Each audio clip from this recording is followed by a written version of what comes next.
feeling a lot of love in this room. That's a good thing, given what I'm here to talk about today. So I'd like to begin by first just kind of tipping our hat to wisdom. Wisdom we've received and wisdom we've shared. And the way I'd like to do that is I'd like to have you think about your gurus. We've all got them, especially in this community. Some of them have our own sort of pantheon of gurus, right?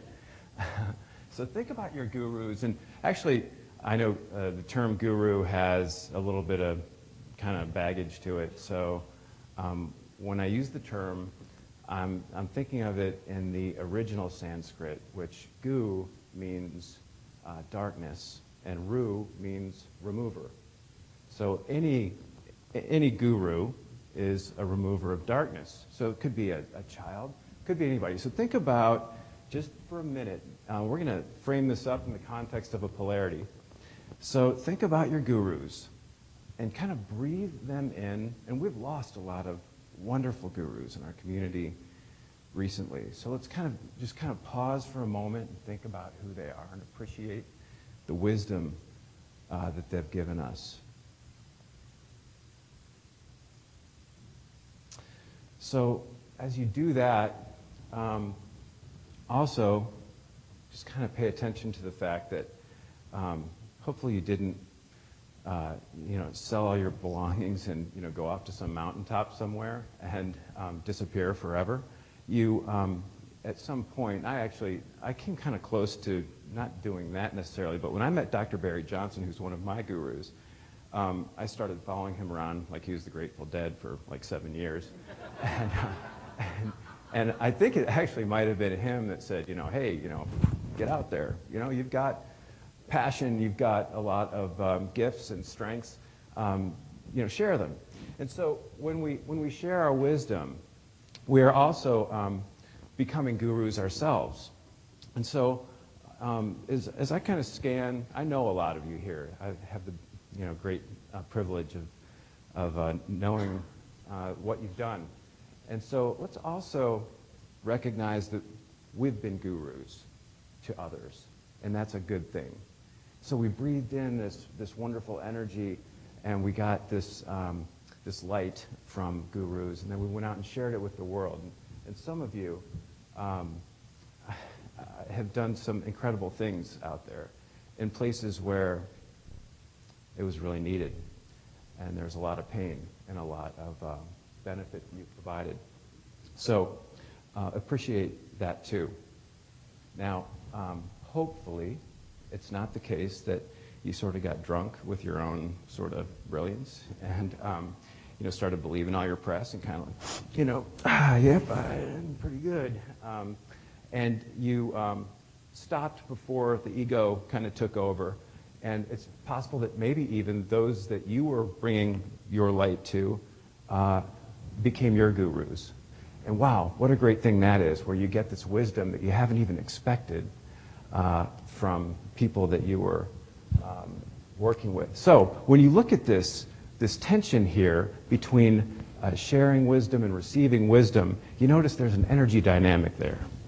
And the way we've laid this out on the polarity is that when we get the best of both upsides, it contributes to a higher purpose that both of these values share. We can't overdo one pole or the other, right? And notice how the infinity loop of energy is predominantly in the upsides. So I'm feeling a lot of love in this room, and that's probably no accident. This container here that we're sharing, thanks to our wonderful organizers, has been set up in such a way to capture that. And that's a great thing. And we build on a wonderful history in the systems thinking community, 30 years worth. And yeah, we're doing some new and innovative things, and that's all great too. But we're all here, and we're leveraging this polarity. And what I'm excited about is that we can actually begin to measure love in systems, because when we leverage a polarity and we get the best of both upsides in service of this higher purpose, in this case, evolving individual and collective wisdom, there's more love present in the system. And that's what I'm excited to share with you today. And as I do it, I'm going to build on this polarity model. And I'm just kind of curious out there, who's familiar with the polarity model? Can I just get a show of hands out there?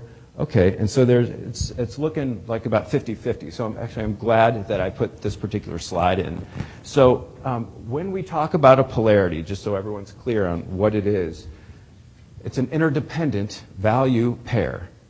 These things show up in pairs. They just do. And we need them both over time. A great metaphor is breathing, is inhale and exhale. Notice how you can't choose one or the other as a solution to the tension. You need both over time. They just show up that way as a pair. And we get an upside benefit from one pole, but we can't stay there for too long before we get the downside of that. And of course, what do we need to do? We have to self-correct, and we have to get the upside of the opposite pole. There's a benefit there too. And we can't just stop there. We also would experience a downside if we overemphasize that pole to the neglect of the other one. So there we are. We've got another sort of negative. And notice now that when we get both upsides, it contributes to a higher purpose. Notice also there's an energy exchange between the poles. So we're talking about energy. When we talk about polarities, we're talking about interdependent pairs that need each other over time. There's an energetic system there. They're actually all part of the same system. They look like they're at cross purposes, but they're part of the same system. So that's the interdependency. And the beautiful thing about what I'm excited about with polarity thinking and the polarity approach is it's a wonderful value add for systems thinking. Because when you think about it, the most basic form of system is the pair, the interdependent pair. If you understand how pairs work, well, systems thinking just actually got easier by half, right? So this is the basic model. It's a very elegant, simple model. You've been in breathing, inhaling, exhale, since you took that first little spank in the behind. You'll be there until you take your last breath, which is hopefully no time soon. But you can't stand outside and decide, am I going to be a part of that thing or not? They live in us, and we live in them.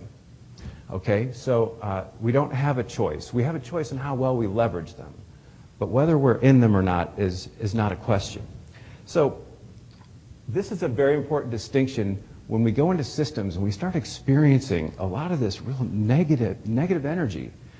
And we look at polarization and this lack of engagement and all this. We say, where is the love in this system? Have you ever asked yourself, what's going on here? From a polarity lens, the answer is it's hiding. It's there. It's just hiding behind the fears. And so if we can eliminate the fears in systems, we'd be much better off. It'll look a lot more like this picture. And I don't think this is some Pollyannish kind of thing, talking about love and systems. We can get there. And part of it is that we have the ability to measure now. So that's what I want to talk about today. And I was thinking, if we were to just kind of nail down what are the 4 most critical polarities, we just absolutely, I actually wanted to try to find 3, just due to time, but I just couldn't do it. So I used 4 here. So we're going to talk about 4 polarities that I think are absolutely critical to promote more love in systems. And these are they. Now you might be looking at this list and saying, well, that's actually nothing new under the sun, but bear with me because there's actually, I think, more there than meets the eye. So the first one is problems in polarities. If I didn't make it clear when I talked about what is a polarity, I want to make this clear. Polarity thinking and leveraging polarities is a pole of a polarity, thinking polarity around problem solving and polarity thinking. So, to come up here and advocate for polarity thinking as a solution for everything would be actually an example of either or thinking. So we got to sleep on our own mattress here. Either or thinking is necessary, it is useful, and it works well for problems. I mean, we can't even get through our day without either or problem solving. Think about it. What time to show up, what day to show up. These are all independent alternatives. And we make choices, we solve problems, we go through life.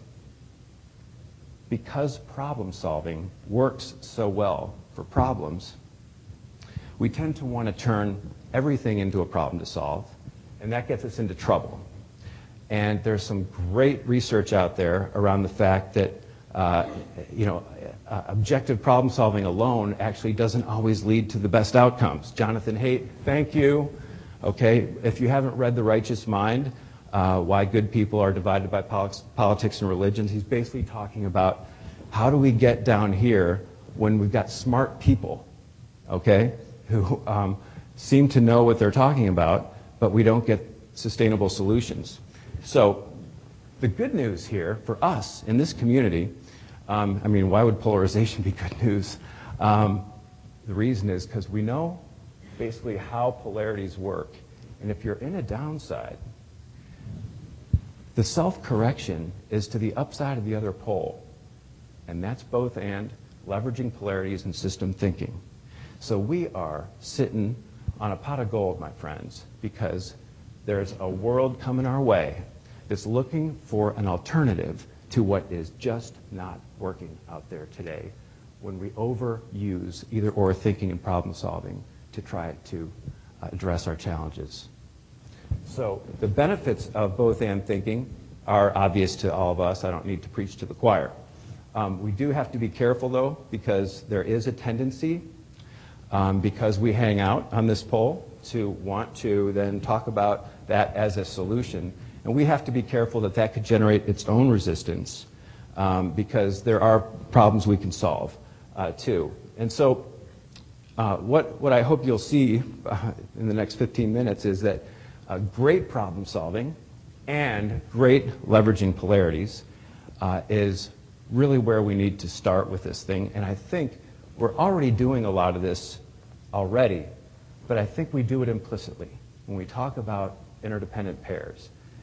And I think we need to make it more explicit for those that we work with, because it'll help.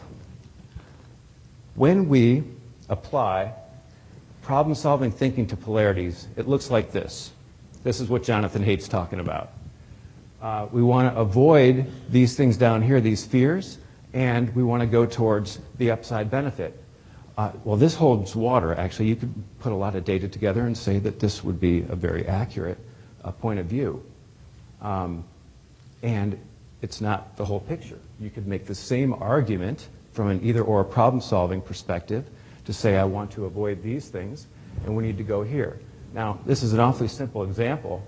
We would never do this in our systems, would we? I mean, you know, no child left behind. Academic standards. There's more to the child. The whole child. Academic standards, whole child. Academic standards, whole child. Which is it? And then we start vilifying each other and creating these, drama triangles. I mean, this is no joke. We're applying either-or thinking to polarities, and it's not working. And look at all the pain that's out there.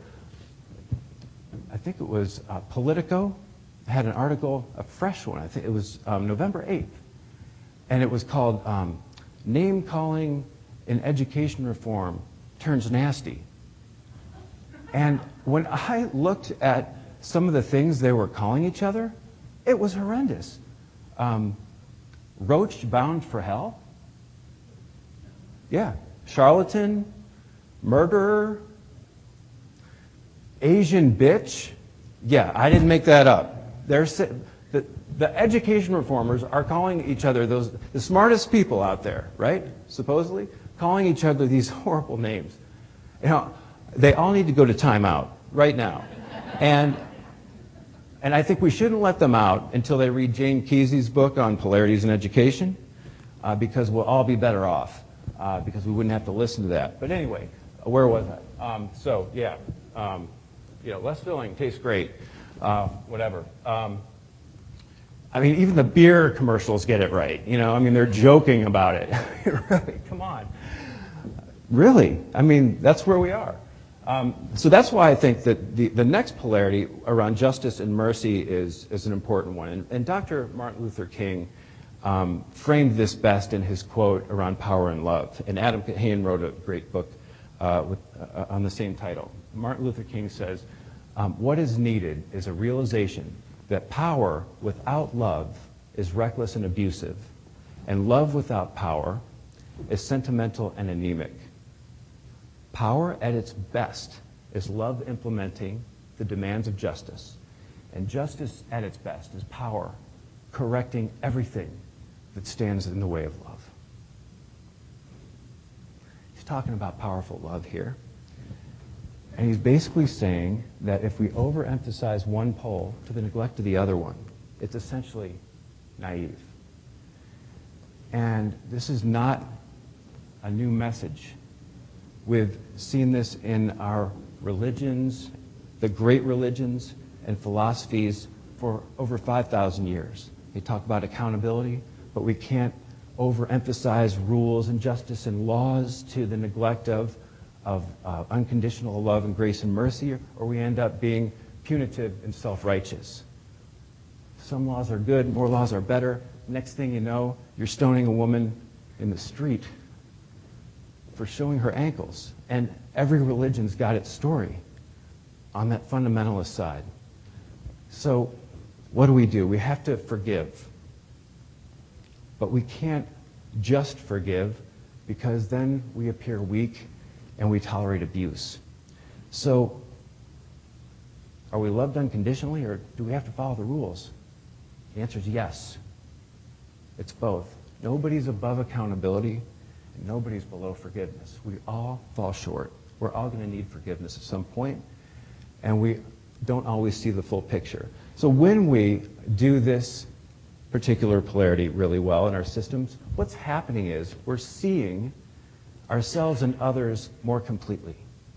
There's more love in the system when we can get these upsides and we can eliminate or minimize these downsides.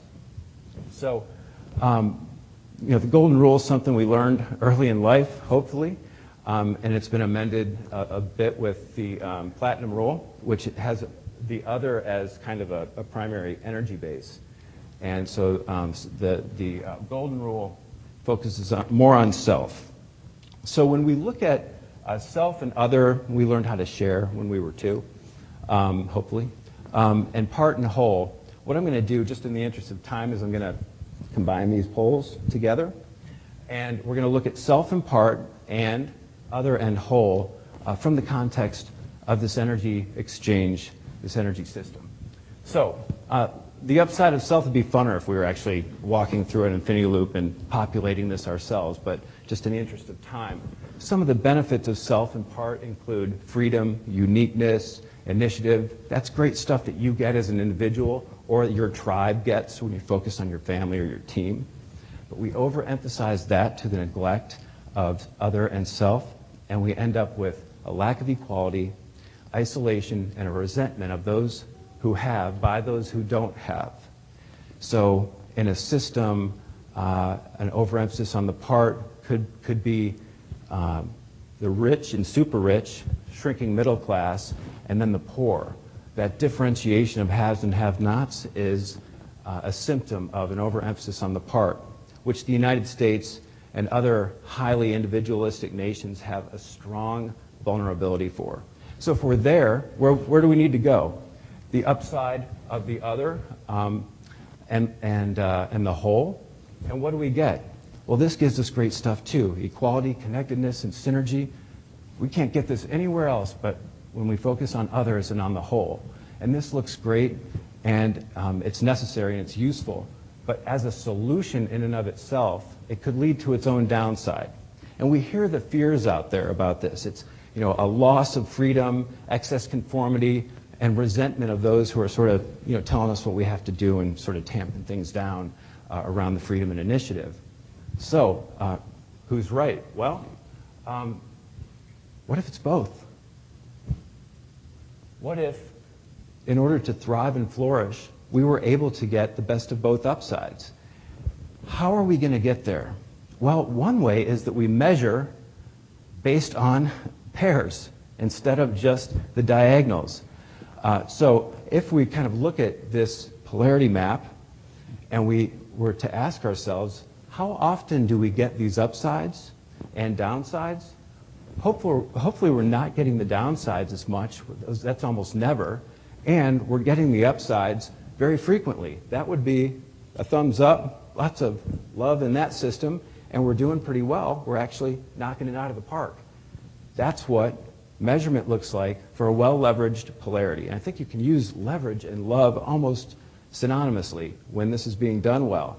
But we don't typically measure on pairs. Everything is mostly framed as if it's an either-or by our leaders. And so we need to hold leaders accountable, justice and mercy. We'll just give them a break that maybe they just can't see the whole picture yet, and that's where we come in. So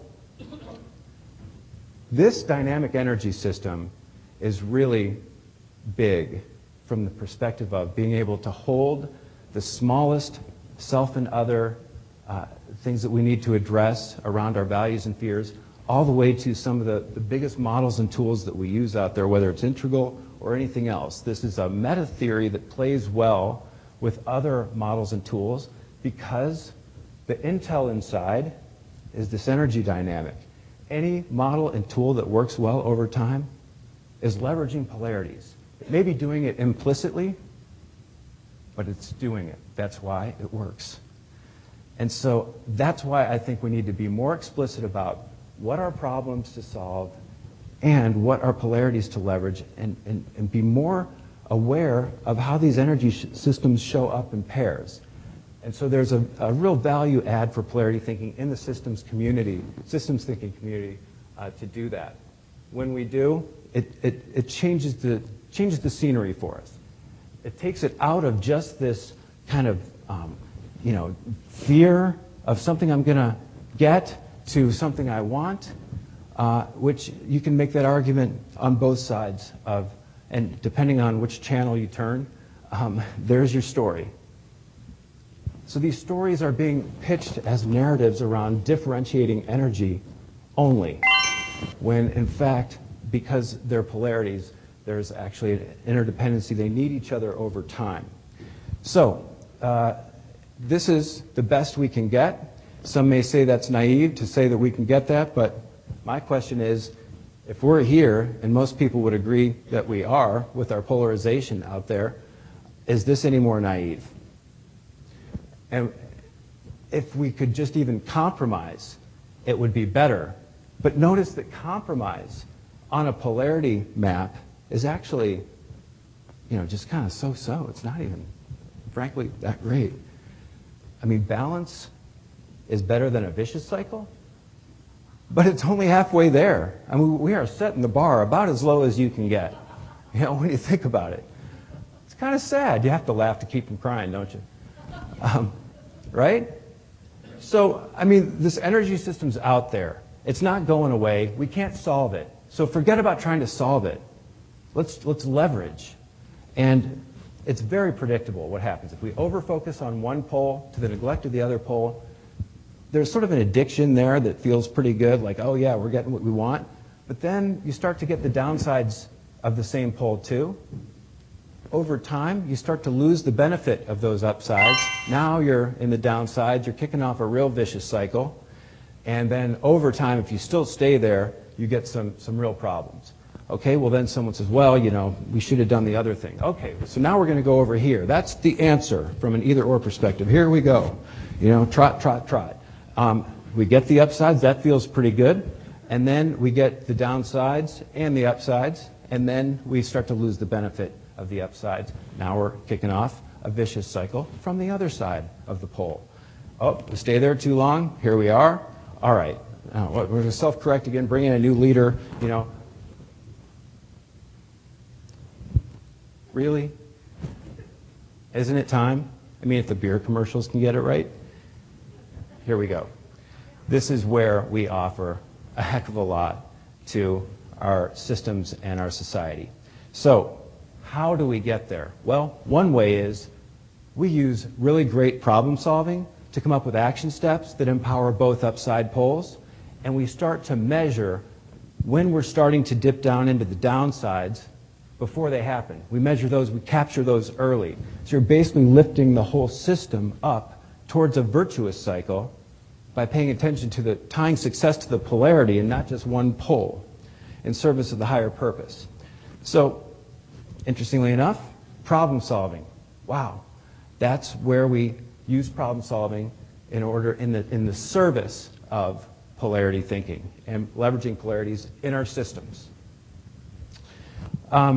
So I know you can't read this, and some of the formatting got sort of lost in translation, but if we want to create a high-functioning education system, and we look at the part-whole polarity, wherever we're entering into that system, could be at a district level, we know how polarities work, and that every part and whole polarity, all the way down to the student with the teacher in the classroom, we can work with that, and we can look at the different levels of system and figure out where's the most pain and where do we need to work, because wherever the weakest link is in that chain makes the entire chain vulnerable. So it's no accident that in our poorer communities we might need to focus on the student and the student health. It may not be the case for every community, but that's why we need to look at these with the unique needs of the key stakeholders in each community. And how do we do that? Well, that's where the SMALL process comes in. Seeing, mapping, assessing, learning, and leveraging. And notice here, at every step of the way, we involve key stakeholders. Answers are not going to come just from out there. They're going to come from within the system.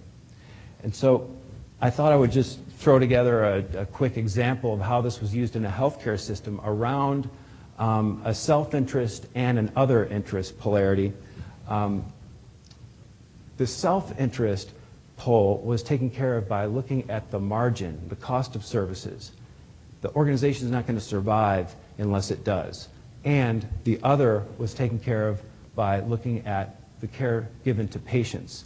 Now, notice there's almost, they just kind of show up that way. Is it, are we focused on the margin or the mission? Well, from a polarity perspective, the answer is always yes, or both.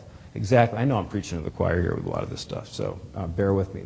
But the ability to measure is a game changer, because we haven't done that in pairs before. So when we get key stakeholders together in a room to look at this tension, and they see their own values and fears, and they come up with their own solutions, well, they're much more likely to own those solutions. Now, this particular healthcare system, 4 hospitals in the United States and Canada, they were also paying attention to 12 other polarities at the same time as part of a strategy. So you can take these upsides and downsides, and you can translate those into a survey tool, and the key stakeholders can say, hey, are we almost getting this stuff, or almost never? You know, how are we? And they can answer the questions, and we can get a very sophisticated and detailed report about how well this interdependency is being leveraged by the stakeholders in the system. People, gurus out there that have different perspectives from all over the organization. You can actually look at it even by individual question. You could even start doing demographic cuts where you could say, all right, this particular polarity, mission, I wonder how the accountants compare to the caregivers on the front line of care, maybe the nurses. Let's look at that. And you can see, according to the mean, how each of those groups views that particular tension. And so, you know, this is just a way to have conversations out there, really. And we learn from that. That's the learning step. You see it, you map it, you assess it, and you learn from it. And once you do that, you can start setting action steps and early warning signs to leverage it. So how do we see each other more completely in these tensions? Well, one is to recognize that the accountant has a valid value-fear combination here. He or she really wants to see the organization thrive financially. He or she is holding that pole for the organization. That's his or her job. And there's a lot of bright, shiny, really fancy, schmancy tools out there that you can buy for a lot of money to serve patients. So there's a little fear there that, gosh, who's minding the shop? Well, they are. So they're taking care of this value-fear combination. Meanwhile, the people on the front end of care are concerned about such a focus on money and profit getting in the way of serving the patients. And it's those doggone people on the 8th floor over in corporate who are preventing me from doing that. Uh-oh, drama triangle starts. We start vilifying each other. We get a lot of victim perpetrator stuff. But when people can see a more complete picture of the energy system that they're a part of, they're less likely to sink down into those fears because they realize that they each hold a piece of the truth. And some of their fears, if those can be alleviated through some early warning signs and action steps to empower both upsides, might actually improve both the performance of the system, but also create more loving cultures. So, as I sort of come in for a landing here, I think seeing ourselves and each other more completely, both at the self and other level and part and whole, is a huge benefit that we get from seeing interdependencies more explicitly in our systems. We all come into our systems with great energies, guru energies. We heard about them this morning, and it's just great stuff. And when you look at these archetypes and you say, yeah, I've got that one and I bring that, and yeah, this is all good stuff. And Susan Gibson's going to talk to us about serendipity, this sort of wonderful sort of open sort of seeker energy. Brian is going to talk about how to bring play, sort of gesture energy, within confines of games in order to help the organization see themselves more completely. So there's all kinds of great energy out there. It's like, think about like a solar panel. We just need to capture that and direct it. And yet, with either or thinking as the predominant lens, what happens is even these beautiful energies that are out there in service of the organization can get pitted against each other, and instead of an and, you get an or a versus.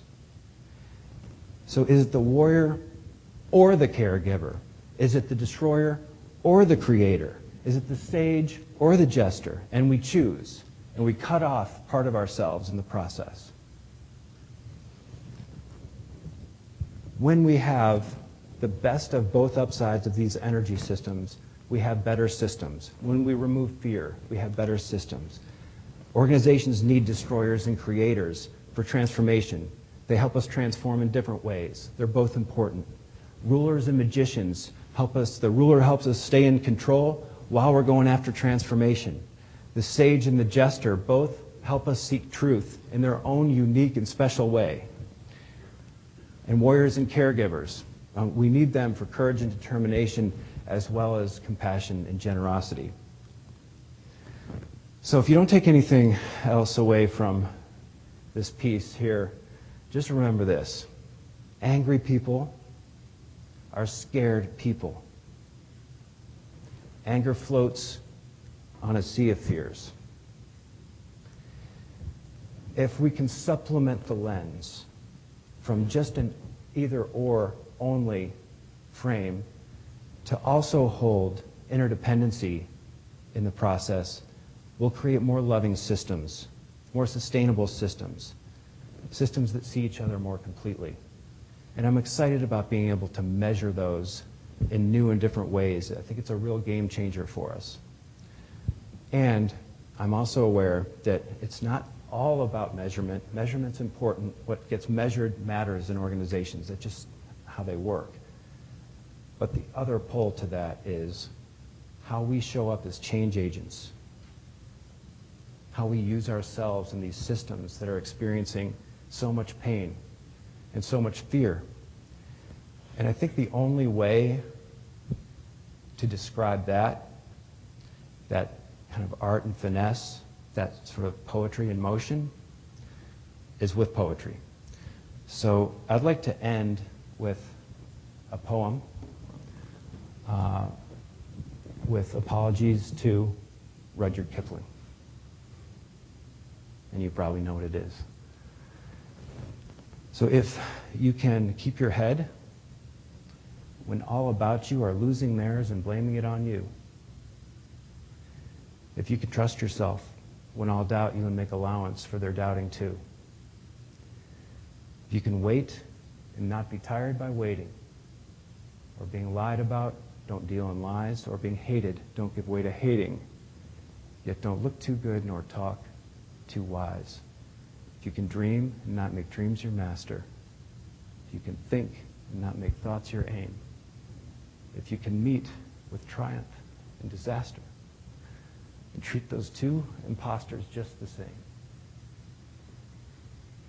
If you can bear to hear the truth you've spoken twisted by knaves to make a trap for fools, or watch the things you gave your life to broken and stoop and build them up with worn-out tools. If you can make one heap of all your winnings and risk it on one turn of pitch and toss, and lose and start again at your beginnings, and never breathe a word about your loss. If you can force your heart and nerve and sinew to serve your turn long after they're gone, and so hold on when there's nothing in you except the will that says to them, hold on.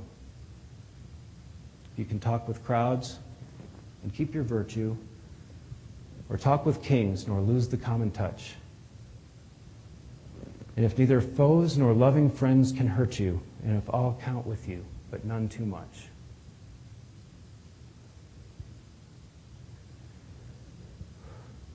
If you can fill the unforgiving minute with 60 seconds worth of distance run, then yours is the earth and everything that's in it. And what's more, there will be a lot more love, and a lot less fear, and a lot more fun. Thank you.